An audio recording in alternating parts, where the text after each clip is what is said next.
संत गाडगेबाबा अमरावती विद्यापीठाच्या डॉक्टर आंबेडकर अभ्यास केंद्रातर्फे समता सप्ताहानिमित्त आयोजित करण्यात आलेल्या समता दौडला विद्यार्थी, शिक्षक व कर्मचाऱ्यांचा उत्स्फूर्त प्रतिसाद मिळालाय।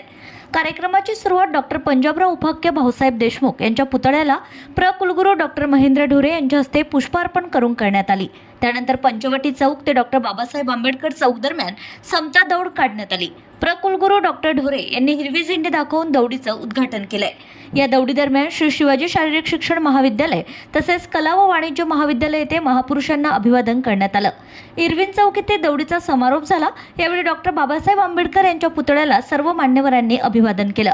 यावेळी मार्गदर्शन करताना कुलगुरू डॉक्टर महेंद्र ढोरे यांनी डॉक्टर बाबासाहेब आंबेडकर, महात्मा ज्योतिबा फुले आणि डॉक्टर पंजाबराव देशमुख यांच्या विचारांमधून प्रेरणा घेण्याचं आवाहन केलंय। समता, शिक्षण आणि सामाजिक बांधिलकी यांचं महत्त्व त्यांनी यावेळी अधोरेखित केलं आहे। कार्यक्रमास विद्यापीठाचे अधिकारी, प्राचार्य, शिक्षक, कर्मचारी व विद्यार्थी मोठ्या संख्येने उपस्थित होते।